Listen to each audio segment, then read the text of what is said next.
नमस्कार मित्रों, आज का ऑनलाइन क्लास में आपका स्वागत है। आज मैं जो टॉपिक लेकर के आया हूँ वह टॉपिक पूर्व में पढ़ाया गया टॉपिक का ही दूसरा भाग है, यानी कि स्वेज नहर का अंतर्राष्ट्रीय व्यापार में क्या महत्व है।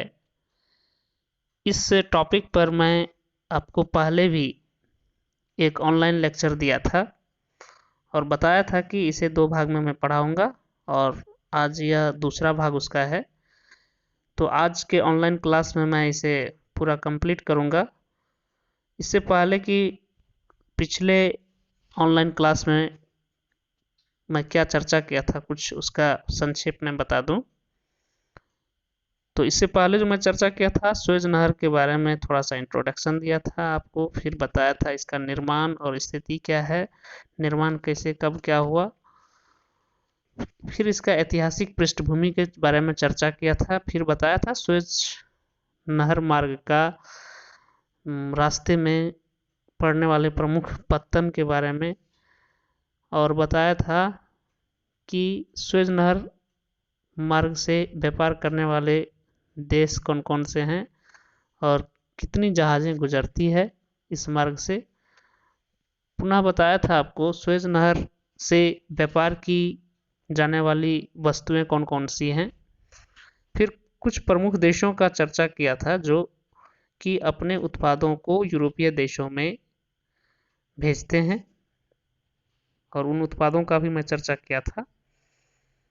तो यहाँ तक चर्चा हो चुकी है। अब आगे जो मैं आपको क्लास में बताने वाला हूँ उसमें बताऊंगा स्वेज नहर का महत्व की चर्चा करूंगा, जो कि आपका मेन टॉपिक का जो थीम है, जो सार है, जो क्वेश्चन पूछा जाता है बेसिकली उसके महत्व पर ही चर्चा पूछता है ज़्यादातर।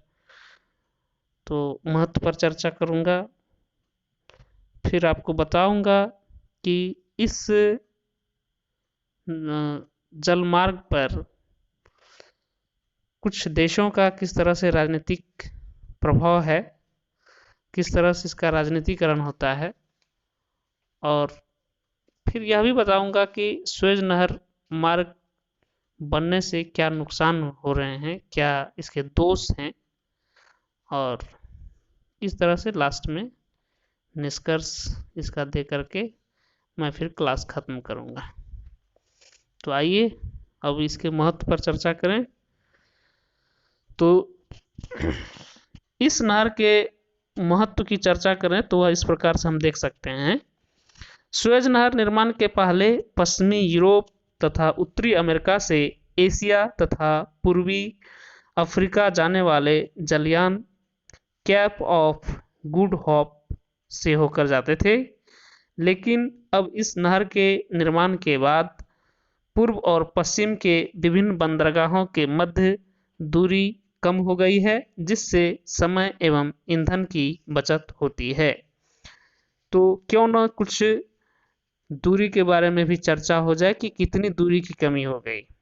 यदि स्वेज नहर मार्ग से जाएंगे तो कितनी दूरी होगा और अंतरिक्ष मार्ग द्वारा कितनी दूरी होगा किसी भी जहाज का। तो चलिए पहले सबसे पहले देखें कि लंदन से अलग अलग जो अंतर्राष्ट्रीय जगह हैं उसकी दूरी में कितनी की कमी हो गई और कितनी दूरी पहले था। तो लंदन से मुंबई की दूरी स्वेज नहर मार्ग द्वारा 6250 किलोमीटर हो गया, जो पहले अंतरिक्ष मार्ग द्वारा 10,700 किलोमीटर मील था। ये मील में है, किलोमीटर में नहीं है।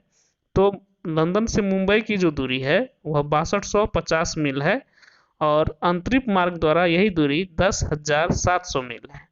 तो आप यहाँ देख सकते हैं कि कितनी दूरी की जो है कमी हो गई। तो 4,450 मील दूरी घट गई स्वेज मार्ग से।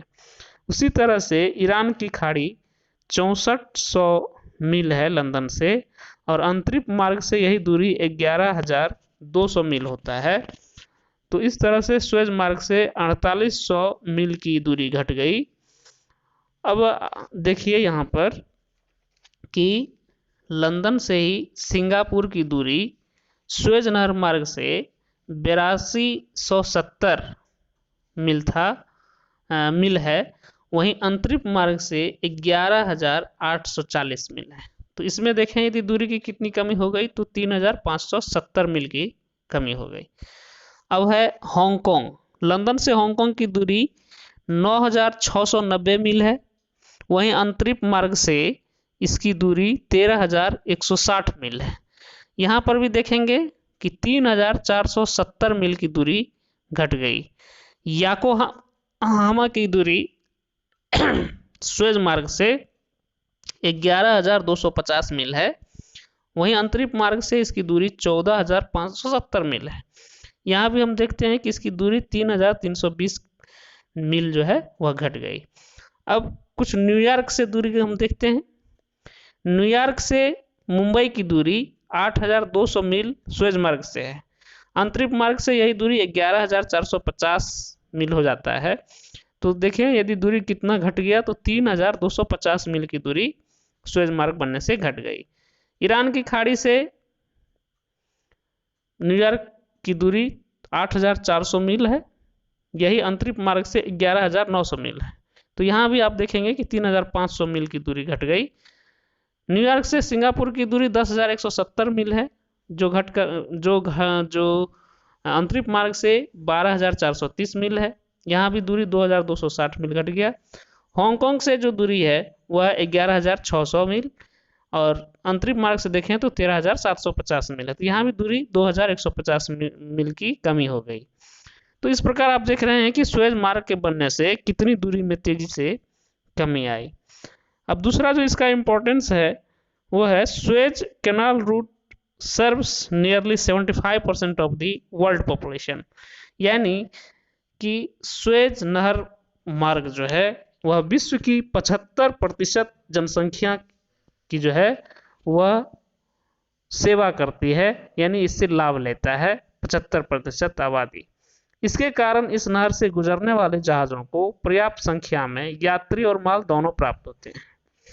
1999 ईस्वी के एक ट्रेड सर्वे के अनुसार कुल 13,490 जहाजों का आवागमन 293 मिलियन टन माल की ढुलाई इस मार्ग से हुआ। वहीं 15,800 यात्री जहाज से यात्रा किया तथा मिस्र सरकार को कुल राजस्व 1,824 यूएस मिलियन डॉलर लाभ हुआ।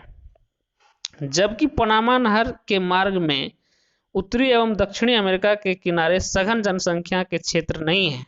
पनामा नहर का मार्ग जंगली, पहाड़ी तथा जनशून्य प्रदेशों में से एक है। तो इस तरह से आप देख रहे हैं कि इसका इम्पोर्टेंस किस तरह से बना हुआ है। अब तीसरा जो इसका महत्व है, सुएज मार्ग के किनारे अनेक कोयला क्षेत्र हैं, इसलिए इस मार्ग से गुजरने वाले जहाजों को ईंधन की कठिनाई नहीं होती है, जबकि पनामा नहर मार्ग में ईंधन की कठिनाई का अनुभव होता है। चौथा महत्व देखें, पश्चिमी यूरोप, एशिया, अफ्रीका तथा ऑस्ट्रेलिया के उत्पादों में पर्याप्त विविधता मिलती है, जो सुएज नहर मार्ग से अंतर्राष्ट्रीय व्यापार की प्रगति के लिए सशक्त आधार प्रस्तुत करती है। पांचवा है, पनामा नहर की तुलना में सुएज नहर का व्यापारिक महत्व अधिक है, क्योंकि पनामा नहर से सर्वाधिक व्यापार केवल संयुक्त राज्य अमेरिका का होता है, जबकि सुएज नहर से यूरोप, एशिया, ऑस्ट्रेलिया, अफ्रीका, विशेषकर ब्रिटेन एवं कॉमनवेल्थ देशों का व्यापार होता है। अब छठा जो महत्व है, यूरोप के तेल परिवहन के लिए यह सबसे तेज मार्ग है। सातवां महत्व देखें, कॉमनवेल्थ के देशों के लिए सुएज नहर मार्ग लाइफ लाइन का काम करता है, जीवन रेखा का काम करता है। आठवां यदि देखें तो 26 जुलाई 1956 ईस्वी को मिस्र सरकार द्वारा सुएज नहर के राष्ट्रीयकरण के पश्चात मिस्र को करोड़ों रुपये की वार्षिक आय टैक्स के रूप में प्राप्त होती है। नौवां देखें महत्व, सुएज नहर में बंदरगाहों की अधिकता के कारण छोटे छोटे जहाजों को भी कार्य करने का अवसर मिल जाता है। 10वां महत्व देखें, सुएज नहर मार्ग ब्लैक सी, नॉर्थ अमेरिका के पूर्वी प्रदेश में व्यापार की सुविधाएं बढ़ाने के कारण भी महत्वपूर्ण है। अब है सुएज नहर पर खाड़ी देशों के राजनीतिकरण का क्या प्रभाव पड़ता है, इसकी चर्चा करें। खाड़ी देशों में घटने वाली राजनीतिक घटनाओं का सुएज नहर पर प्रतिकूल प्रभाव पड़ा है। 1967 में अरब इजराइल युद्ध छिड़ जाने से 1967 से 75 ईस्वी तक यह नहर बंद रही, जिससे मिस्र सरकार एवं इस मार्ग से होने वाले व्यापार पर बहुत बुरा प्रभाव पड़ा। 1980-88 ईस्वी तक इराक ईरान युद्ध का भी इस जलमार्ग पर प्रतिकूल प्रभाव पड़ा। 1990 ईस्वी में इराक कुवैत युद्ध के बाद एक बार पुनः जलमार्ग का उपयोग कम होने लगा है। अब सुएज नहर का कुछ दोष भी है, जो इस दोष का भी मैं चर्चा करूं तो पहला है, सुएज नहर के बन जाने से यद्यपि पूर्व और पश्चिम देशों की दूरी काफी कम हो गई, किंतु इस नहर से जाने वाले जलयानों को भारी कर देना पड़ता है। इसलिए अभी भी सस्ती एवं भारी वस्तुएं जैसे आयरन, कोल, सीमेंट इत्यादि उत्तम माशा अंतरिक्ष से होकर जाते हैं। दूसरा है, मरुस्थलीय भाग से होकर गुजरने के कारण सुएज कैनाल रेत से भर जाती है, इसलिए हमेशा साफ कराने के लिए अत्यधिक पूंजी एवं उत्तम व्यवस्था करनी पड़ती है। तीसरा है, नहर की चौड़ाई कम होने के कारण एक तरफा यातायात की सुविधा है। तो कुल मिलाकर के आपने देखा कि सुएज नहर मार्ग का किस तरह से जो है अंतर्राष्ट्रीय व्यापार में महत्व है। फिर आपने देखा कि सुएज नहर मार्ग का किस तरह से राजनीतिक का प्रभाव, राजनीतिकरण का इस पर प्रभाव पड़ता है। उसके बाद इसका क्या दोष है। तो अंत में निष्कर्ष के रूप में आप कह सकते हो कि वाणिज्यिक महत्व और गुजरने वाले जहाजों की दृष्टि से उत्तरी अटलांटिक मार्ग के बाद यह दूसरा विश्व का सबसे महत्वपूर्ण जलमार्ग है। और यदि इसके आसपास के देशों में जो है राजनीतिक स्थिरता हो और यहाँ पर जो है विश्व स्तर पर शांति का प्रभाव दिखे, आपस में सामंजस्य दिखे, देशों के बीच समन्वय दिखे, तो यह मार्ग जो है अपने आप में बहुत ही महत्वपूर्ण अंतर्राष्ट्रीय व्यापार में एक मार्ग सहयोगी मार्ग के रूप में साबित हो सकता है। तो उम्मीद करता हूं छात्रों कि आप आज का क्लास को भलीभांति समझ गए होंगे, आप पूरी तरह से लाभान्वित हुए होंगे और ये कंप्लीट आपका जो है सुएज नहर अंतर मार्ग जो है यह ऑनलाइन क्लास आज कंप्लीट हो जाता है। ये दूसरे भाग में मैं इस पूरे टॉपिक को ख़त्म कर दिया। आप इसको नोट कर लेंगे और अपनी परीक्षा की दृष्टि से इसको तैयार करेंगे और स्वाध्याय करते रहेंगे। तब अब फिर मैं आऊँगा आपके लिए नया कोई टॉपिक लेकर के। तब तक के लिए धन्यवाद। घर में रहिए, चैन से रहिए, स्वाध्याय कीजिए।